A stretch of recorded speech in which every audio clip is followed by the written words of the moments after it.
Okay, I'm a forest engineer with a PhD in forest engineering.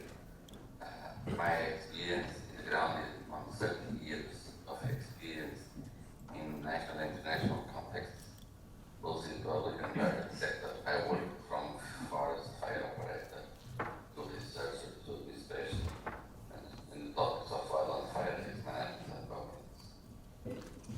After the Portuguese fire crisis that occurred in 2017, I was invited by the Prime Minister to implement the Portuguese national fire system. And my information is on that board. You can see the links. I will share the presentation after the slideshow. Okay.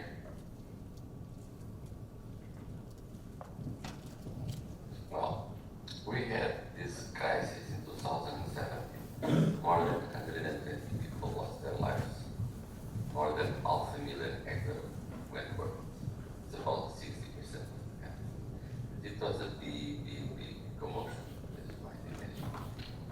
We had two independent technical commissions in the parliament that collect information and present a report that was later approved by all parties in the parliament.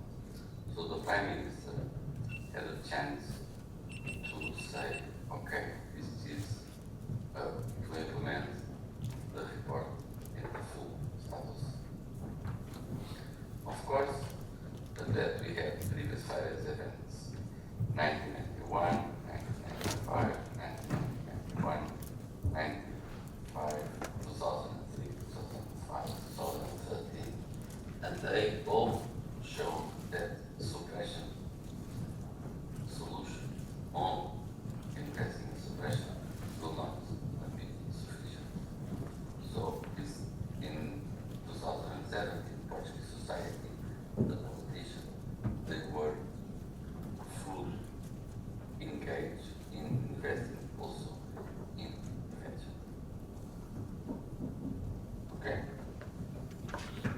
Well, but fires depends on the context.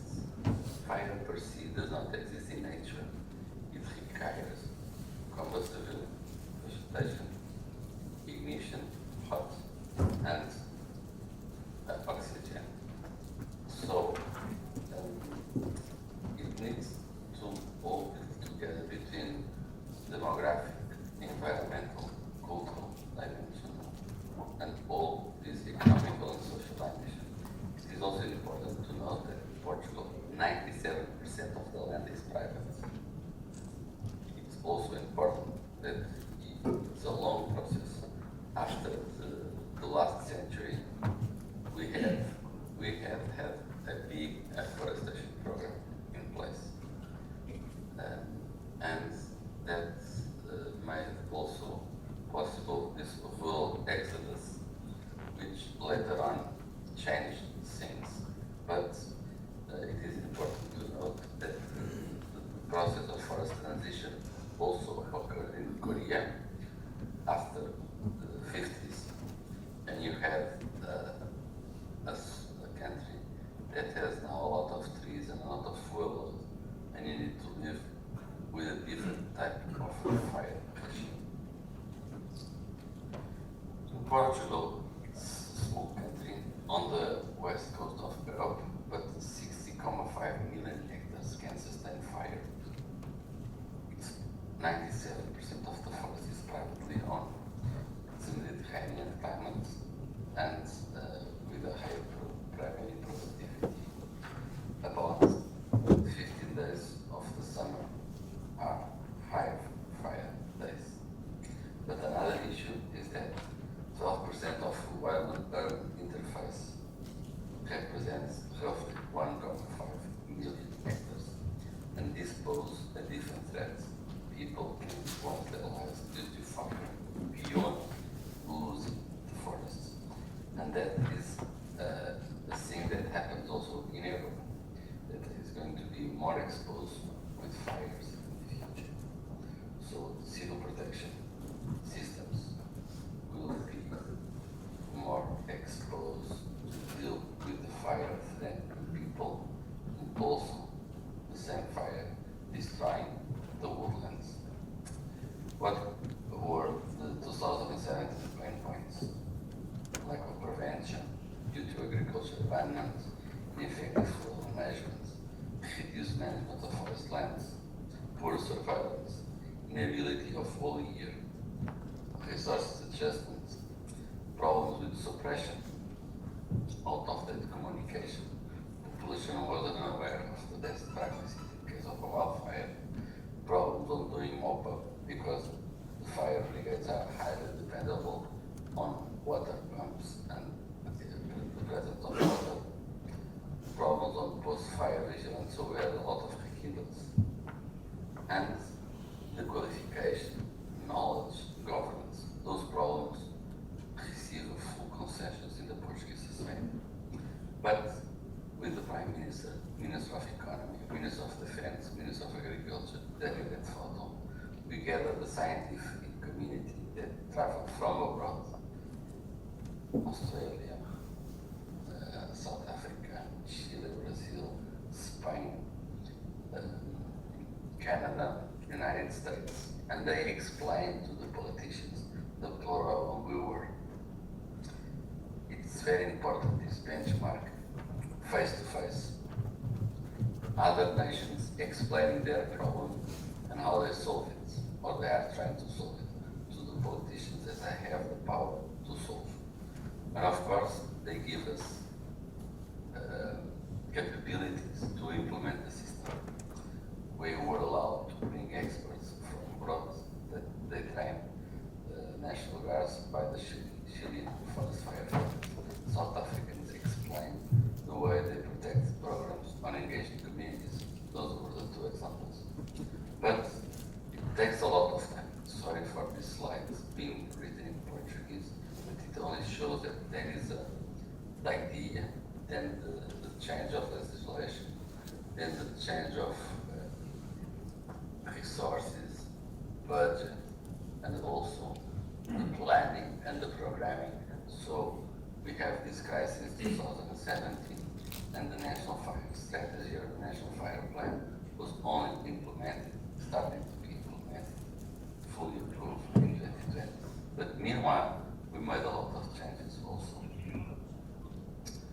But the critical issues that the AGIF is the Portuguese Agency for Integrated Fire Management, where I'm the chairman of the board,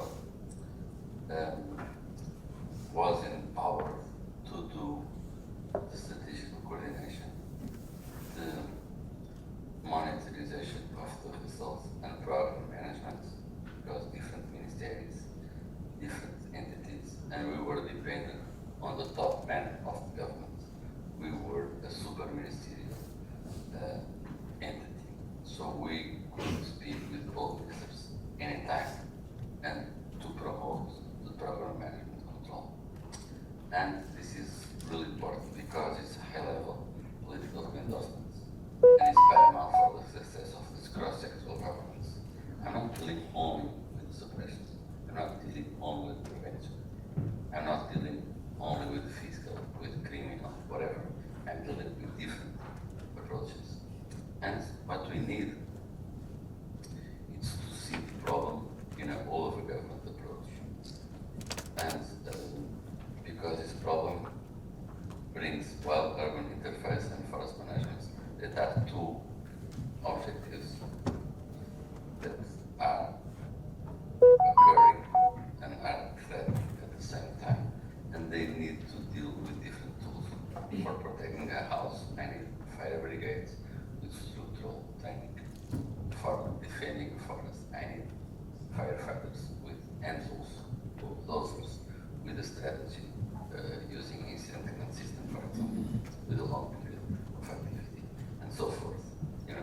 But AGIF is located there in the middle of the government, bringing together first conservation authority that is responsible nowadays to reduce the forest loss and nature and the emission of CO2, so it deals with all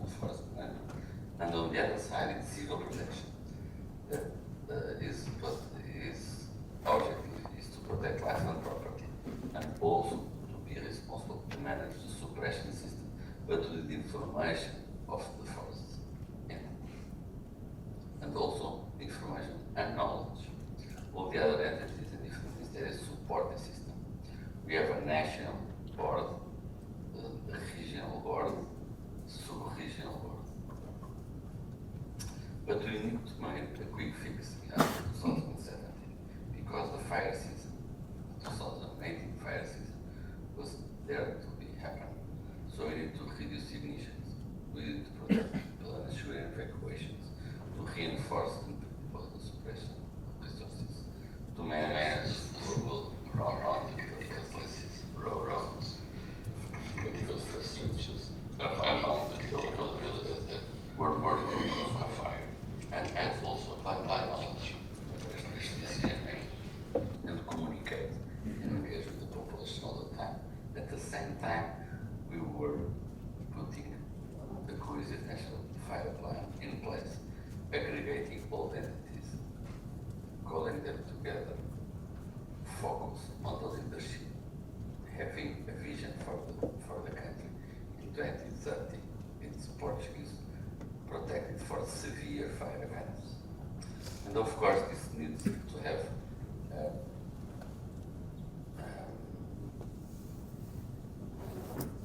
I would say a theory of change.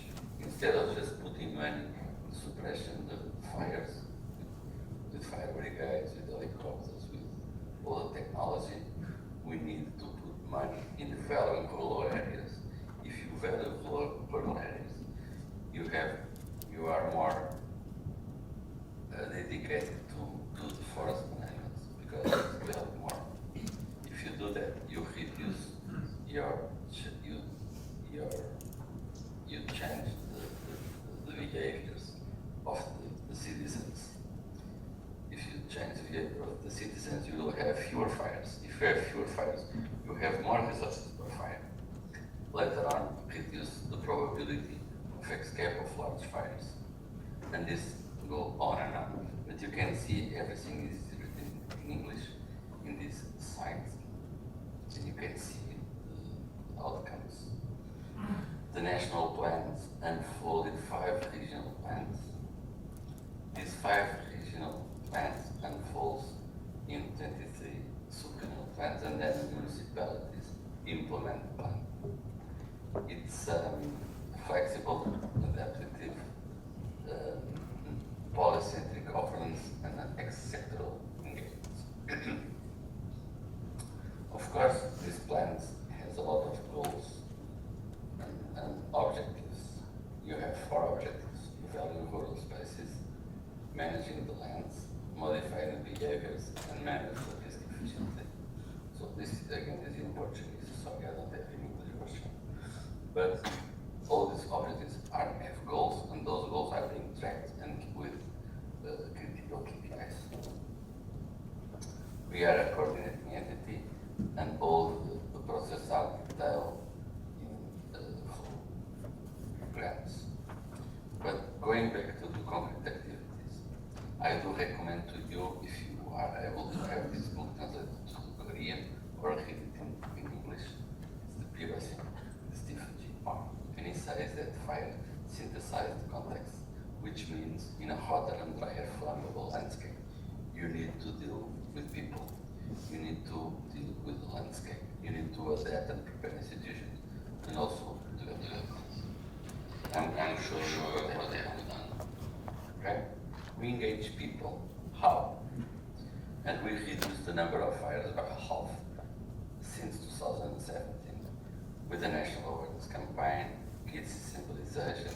We provide alternatives to agriculture bans. We have bird permits per farmers. We support shepherds. We have a call center. We send text messages in critical days, surveillance patrol, and the number of fires that start by regular fire use reduced by 47%. The arson is reduced by 46%. And it is big achievements because in this way we are going to have more than double of the suppression of resources per fire, which is important to note. We have a national campaign campaign that brings increase the value of the forest, explain the value of the forest for the kids, for the citizens, promotes promotes their change behavior. The campaign is called Portugal Calls. This is the example of the call center where farmers need to call to ask permission to do the birds, and when the critical period happens, it is on, for example, 1 of July until 30th of September. You see that you don't have no calls, but you know that the variation of you observe that before and after the fire ban period, you have fire activity, which is good because people are using fire to remove the debris. We have a portal for everyone, so any citizen wants to have, can read it. We have these slides show very commercials on the TV, on the bus stops, on the trains, for people, and other details that you can Google and see in the sites you may have. Another important issue was about to prepare small village for fires that could come from outside of those villages that are encouraged by vegetation. The objective of Civil Protection Authority that nowadays also is engaged on doing prevention is to establish this property, this safe village, safe people, a program in 7,000 locations. So far they have achieved 2,396, where they have one person that is responsible when the fire occurs to call all the citizens to a safe place, and if that safe place is not safe because the fire might be in the surroundings, they will be evacuated in the faster growth. Another important issue is also the property boundaries. North of Portugal, we don't have registers of the lands, so it is impossible to make the forest owners accountable for their forest management programs. So we have a satellite imagery, LiDAR maps that are allowing us to do who belongs to who. It takes so long, it's a lot of more than 11 million of registers, but they are need to maps until the end of this decade. The second issue that we need to do, if you want to change the context where the fire occurs, beyond altering the behavior of the citizens, is to change the type of landscape. Promote improved silviculture, specialization, landscape planning, land use restrictions, economic and fiscal regulation, agroforestry transition, specific funding, and also value for environmental services. But beyond that, we need to build fuel breaks, build linear buffers around urban interface, around roads, prescribe burning, oriented grazing, burning with shepherds. We are below the objective here. We are monitoring the objectives, and we are below. We should be doing food frequency in 1 million hectares, and we are only doing 400,000. And also, we are doing prescribed burning in natural parks, promoting shepherds, for example.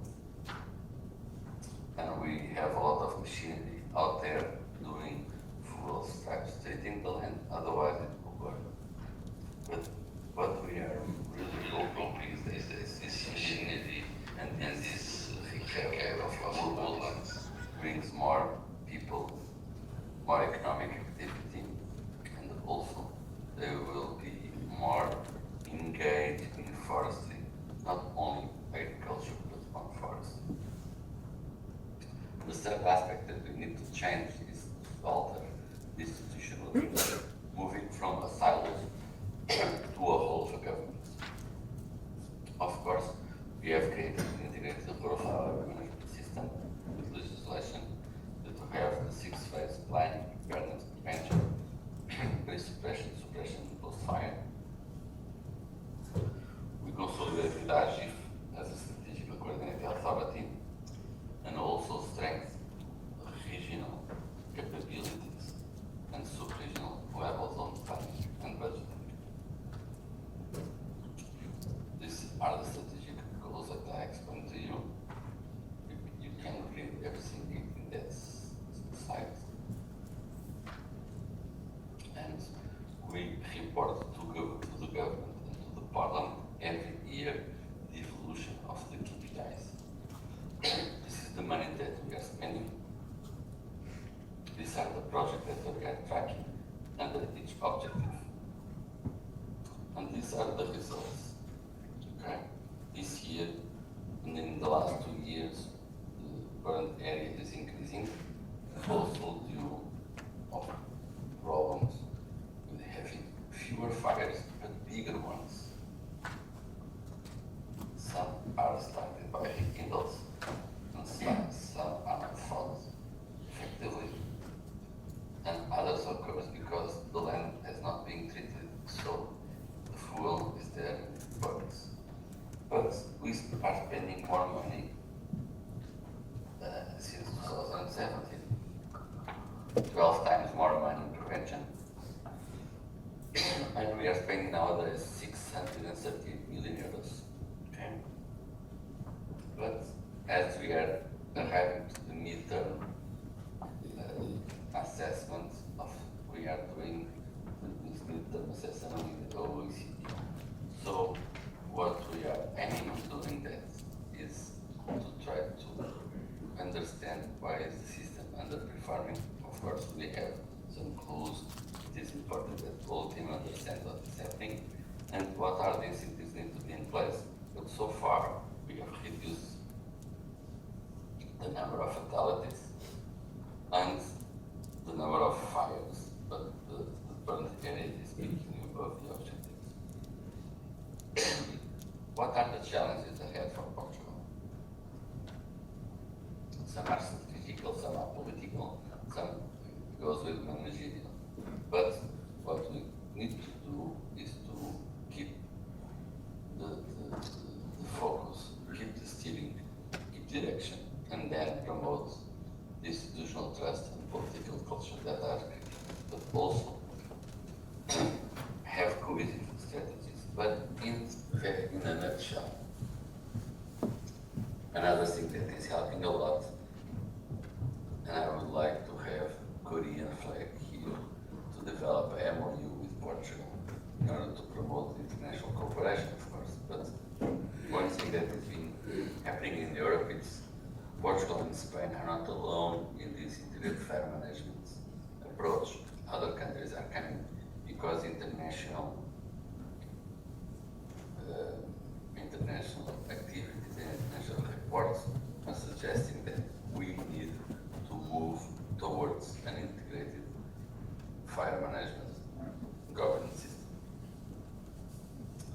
Well, to conclude, if you want to move from a reactive civil protection or a forest-based, highly strong suppression system towards a proactive integrated fire management, you need to recognize that it's not a civil protection problem, recognize the governance deficits, and also promote more active management of forests, fire, even and post-religious agriculture, and also integrate knowledge, refit procedures, and promote standards of availability.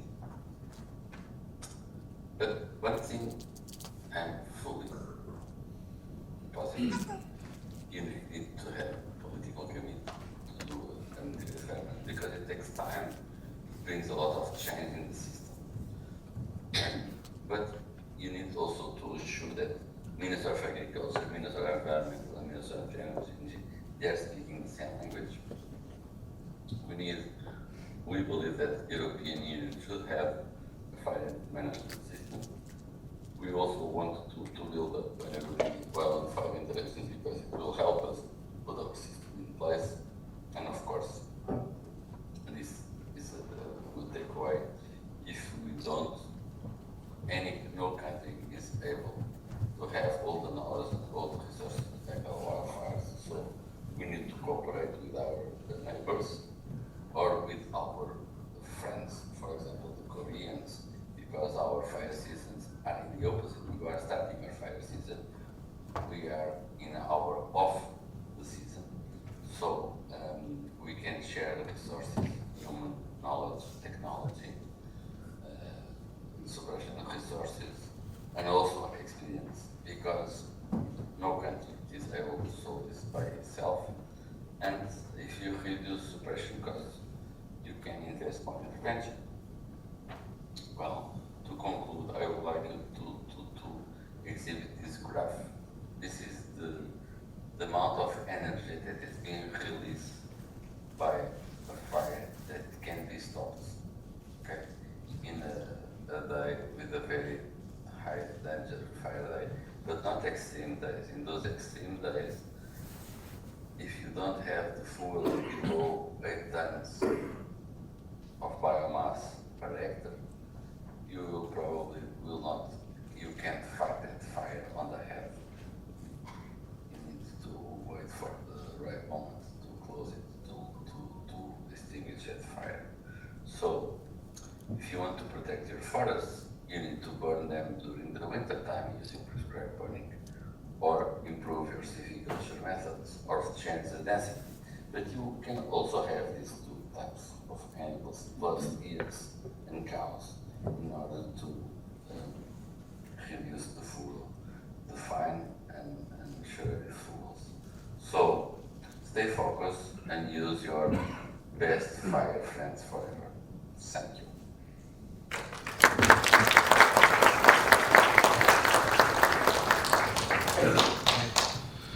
질의응답을 좀 받아보도록 하겠습니다. 그 앞에 단상에 있는 마이크를 켜시면 마이크가 나오는데요. 오늘 질의응답을 좀 해주시고요. 마이크 소리가 좀 작아가지고 안 들릴 수도 있는데 일단은 질의응답을 마이크를 켜고 해주시면 될 것 같습니다. Hi, I'm going to speak in English and Korean. I think I speak for everybody here when I say we thank you for your commitment to tackle fires, and we have learned a lot from your integrated approach to tackle wildfires. Thank you very much. 저는 HSINC에서 나왔습니다. 미국 기반의 산불제한제 업체인 코모도의 국내 에이전시인데요. 그래서 아무래도 질문은 포루투칼에서 산불제한제를 쓴 적이 있는지에 대해서 여쭙고 싶습니다. So my question here is, have you ever used fire retardant? Because I'm representing a company that is supplying fire retardant to US, and they're trying to penetrate Korean government as well. So I wanted to know if you have any experience of using fire retardant in Portugal? Fire retardant was used in Portugal in the 80s when the forest techniques were widely used. But during the 80s and the 90s, civil protection and the fire brigades took control of the system, and they preferred direct attack suppression techniques. So the retardants were not used anymore. But in the last 3 years, we are starting to have capabilities of crews to use more indirect attack techniques, and they are recognizing that the retardants might be useful to protect houses, to reduce the flanks of the fire, to allow more opportunities to suppression resources. And we bought 2 systems to be used in the C-130 Lockheed Martin airplane, to have a large air tanker to be able to do some drops in flat or rugged terrain, and they will have retardants applied. We also have air tractors that were testing the retardant in this fire season. So we are starting to use it, but we do know that retardant use is very demanding because it's costly and it requires a full coordinating system with a very intelligent and knowledgeable crews and incident command system. And we have a lot a way to be capable on using that costly activity effectively.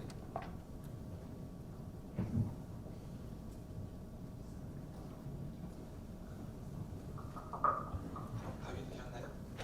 Thank you very much. 감사합니다. 네, 혹시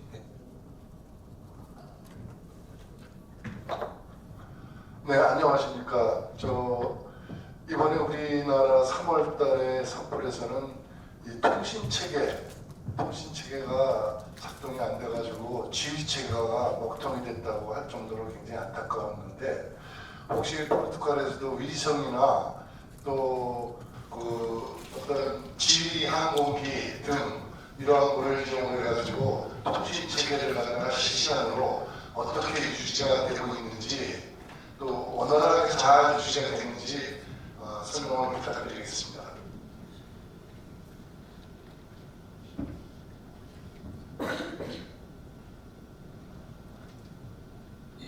The question is, can you repeat the question? Mr. Tiago, Mr. John wanted to know the communication method applied in Portuguese the fire situation. In particular, in the aerial mission. I'll do. And satellite and other radio program. How can you address the communication issues in the case of the fire? Thank you. Well, but it's a communication of teams or communication with the citizens? Communication with the firefighter. Well, the communication with the firefighters, we had a poor system in 2017 using, we call it CRES, but it's a digital radio network that was reinforced with portable repeaters that are deployed professional fires in order to ensure that the communications do not saturate and all resources on the fire can communicate with that radius. And that radius, they can have a GPS locator also. And they proved to work well with this fix that was done. So the communication between the fire brigades is not a problem, and they communicate quite well, and the instructions for suppression for the teams are being transmitted quite well nowadays. Sorry, I couldn't deliver the correct message from the Mr. Jan. He wanted to know the communication method applied in the aerial mission. Helicopter and the fixed wing, they need to communicate smoothly in the case of a fire in the sky. Well, there are communication networks between radio from air frequencies, depending on the location where the airplanes are flying, but they communicate between the air channels, and they communicate air to ground with also air frequency. I think is 129.5 megahertz. It's a standard.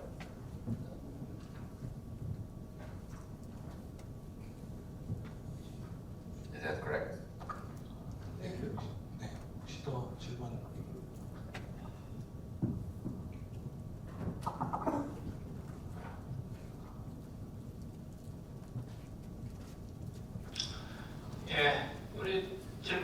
우리 학생들도 있는데 하시고요. 한국말로 해도 다 통역이 될 것 같아요. 저도 한번 한국말로 이야기를 하는데 잘 전달되는지 한번 체크를 해야 될 것 같아요.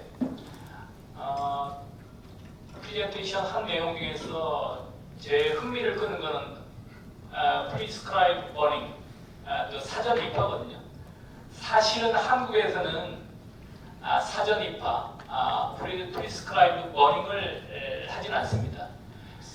특히 이제 아까 프레젠테이션 화면에서 나오는데 숲에 내에서도 불태우기 사전에 불태우기 작업을 하는데 그런 경험들이 한국에 필요한데 실제로 그런 숲 내에서 사전 입파를 통해서 산불 강도를 줄이고 또 파이어 스프레드를 줄이는 데 많이 활용되는 좀 사례를 좀 알려주시면 좋을 것 같습니다. 이상입니다.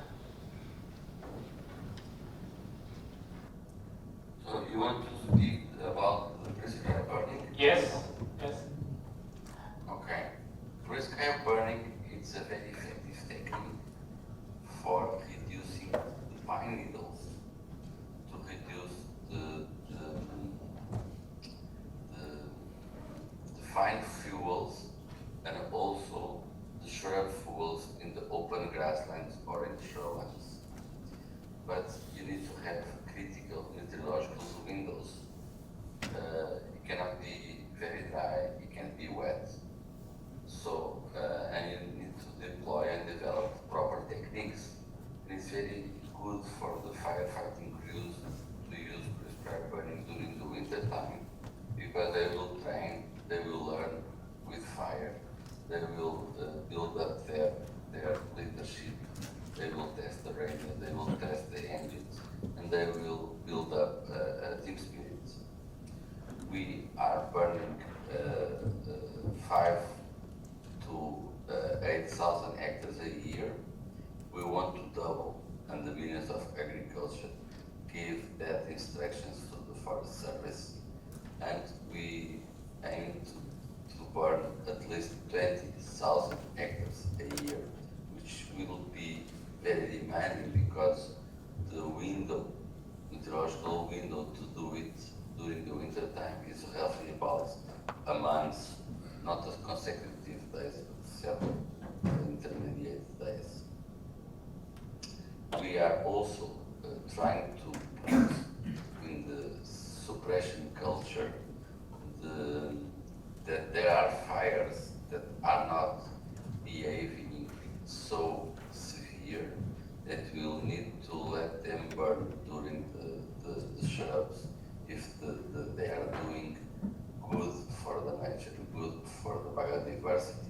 They are burning miles during the night. We are trying to say to civil protection, leave those fires to burn because they are doing a good action with the lands. That might be useful before the critical months and during the early days in October. So it's a good technique. It demands some legislation change also, but people are understanding that you need to treat the land, you need to reduce the fuel load, you need to reduce the density of the stands, you need to remove the leather fuels, you need to remove the grasses, the needles and the shrubs. Otherwise, in those critical days, if you have more than 8 to 10 tons of shrubs where the fire is burning and the day is very dry and very windy, the suppression limits will be overpassed and the resources to suppress the fire will be ineffective. And you are putting the firefighters in a very risky conditions. So if you want to manage the fuel, if you want to manage the fire behavior, you need to manage the fuel load ahead of the fire. That is the most important issue.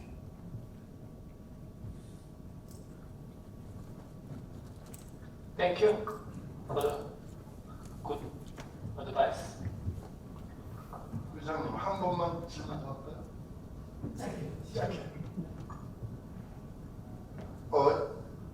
2027년도 2월부터 우리 한국에서는 최초로 공군시 130 수송기에 마프 시스템이 장착되어 산불에 투입이 됩니다.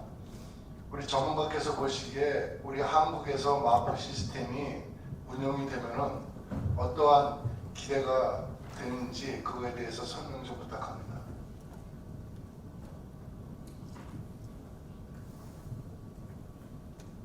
I understood that you are going to have the Air Force working, but I didn't understood doing what.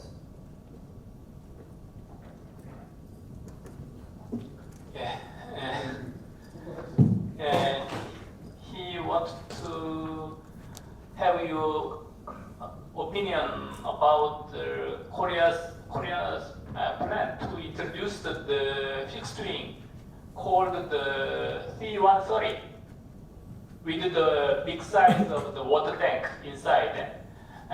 From 2027, Korean government will dispatch the fixed wing aircraft to suppress the fire. The Chinook.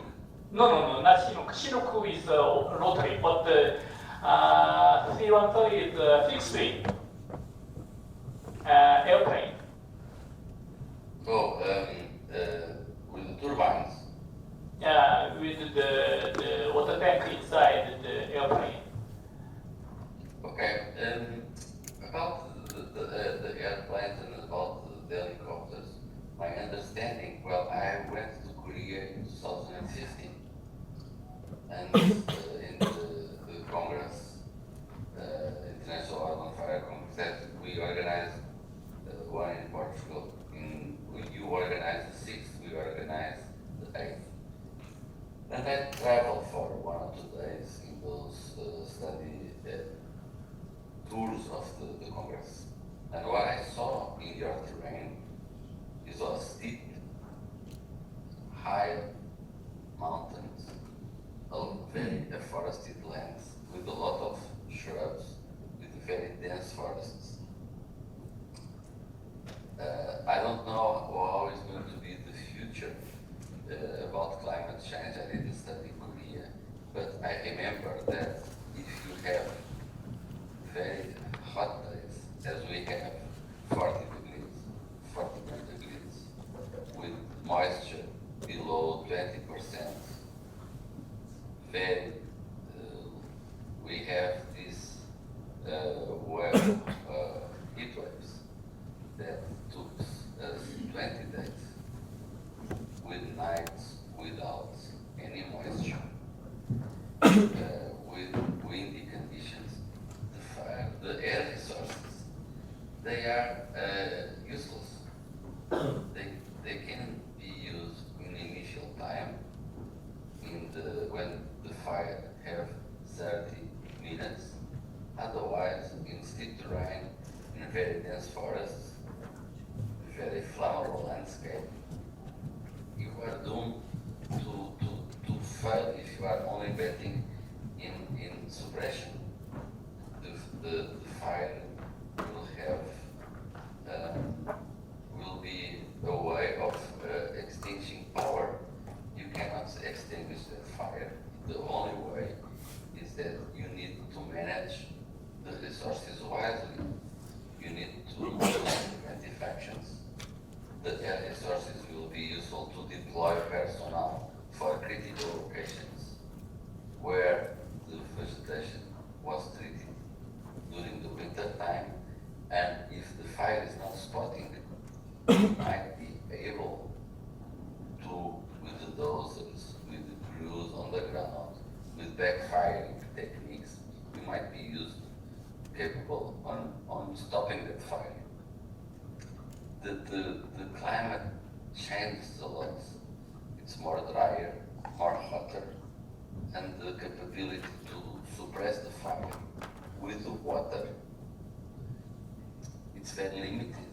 So the solution is to remove the fuel away from fire is transmitted through convection, radiation, and direct contacts. Everything is hot, everything is drier, so it's very easy that pyrolysis, it's a chain reaction. You only stop the chain reaction if you put water to reduce the heat transfer. But if the heat transfer is too much, the water probably will evaporate. So the only way to stop the reaction is to cut the possibility of the heat to be transmitted through convective and through radiance and through direct contact with the flames of the fuel. So cut the line, put a dozer, or burn the vegetation in the backfire, or better, reduce the fuel load during the winter time. It's much more effective. And of course, it means that you need to have people living near a forest during the winter time. Probably there are not enough people, and that are a different problem. But suppression resources, they only fly during the day. Probably the conditions to extinguish that fire are could be occurred during the nights. And it's very, very, very risky only to bet on the goalkeeper if you want to win the game. Okay. Thank you. 네, 시간이 경과가 돼서 질의응답을 이만 마치는 걸로 하겠습니다. 네, 혹시 더 추가 있으신가요? 네. Hello, Dr. Diego. Thank you for your impressive presentation. I'm a college student who is introducing about AI technology. As we all know, today's theme of the forum today is about introducing science in preventing forest fire. And my question is that, as we all know, these days, the AI technology is changing all over the world. And a lot of field and a lot of expertise is introducing AI technology in their working. So my question is that, what kind of effect are you expecting when introducing AI technology in preventing fire, and what kind of effort is the government is doing? Thank you. Okay, the technology will be very useful to reduce the several inefficiencies and to reduce the overall costs.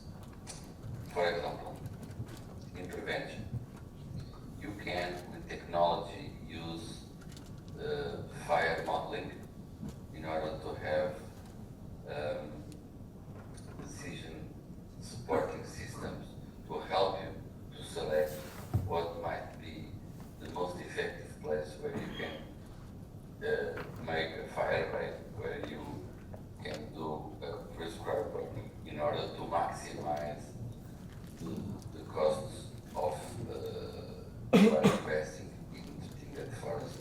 You can treat 1,000 hectares of the forest, but you can treat well 200 hectares. But where are those hectares need to be located that will give you the most opportunity to fight that fire effectively? So the technology might help you there.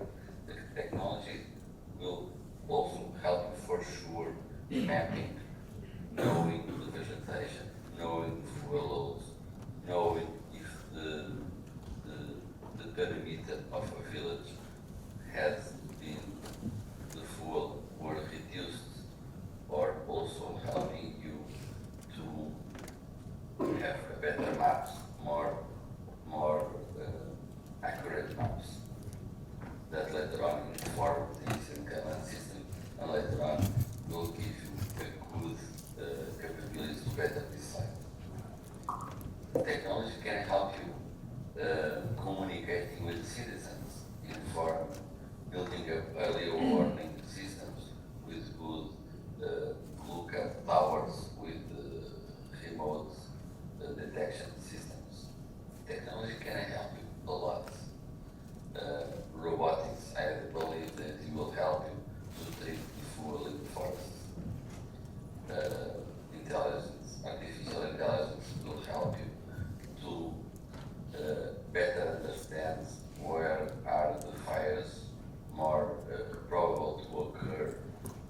following days due to climate conditions or to concentrations of people in the camping grounds or wherever, to help you to better decide.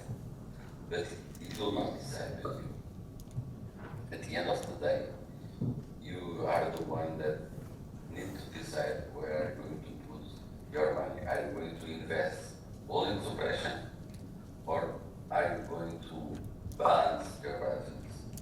And if you balance your budgets, more money in prevention, who are the citizens that you are going to inform, to educate?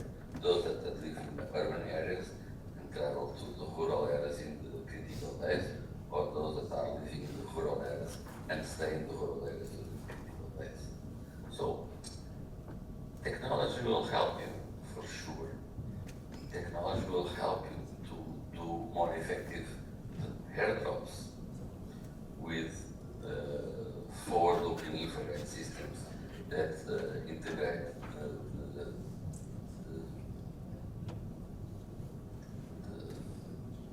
systems that allows you to do automatic water drops, and probably the helicopters will fly without crews. It's happening in the United States. They are doing tests of the Black Hawk flying at night with no pilots, dropping water. Every time the drones will have you doing a more vigilant mop-up operation, for example. But if you don't remove the full load and the fire occurs in those critical days, again, it will burn. So technology might help you to put the ships, goats, cows in critical locations to do the grazing without the shepherd, because they will have a collar with GPS. The drones will help the sheep and goats to go for critical places. Of course, we can use technology, but again, the problem is not managing the consequence. It's dealing with the causes of the fire. And the causes of the fire is abandon, it's rural depopulation, is lack of economic stimulus, is lack of value, is lack of civic culture. And there is the problem. Citizens that live in the cities, that used to live in the rural areas, they need to pay more money for the services that are being provided by the rural areas, by the water quality. And they need to put that money back to the lands to make more economical conditions to attract young people to live on the rural areas and to live from the rural areas resources. So it's a more complex issue than just technology. It's a complex system, and a complex system you can solve complex systems with simple solutions. And those social ecological systems that are based with human behavior, that are based with economical drivers, they are social systems. So you need to engage people, you need to have social engineering on the ground, supported by technology, but technology per se is an enabler. It's not the solution. It's not the last part of the puzzle. It's one of the pieces, but not the only one. Okay, thank you. You have many things to share with us. You need to go and you need to visit the Korea. In Yes, coming I'm years. available, but I was able to travel this time because I was very busy Now. in European conference and also in the COP30. But now, as No problem. our winter is coming, I know you are busy with the COP30, and the next time I will travel to invite. to better understand and to share resources in the near future between Portugal and Korea, and to better understand how can we help each other. Okay, thank you. And our conference program is running out of time. Thank you for the keynote speech. 네, 티아고 올리베이라 박사님 박수 부탁드립니다.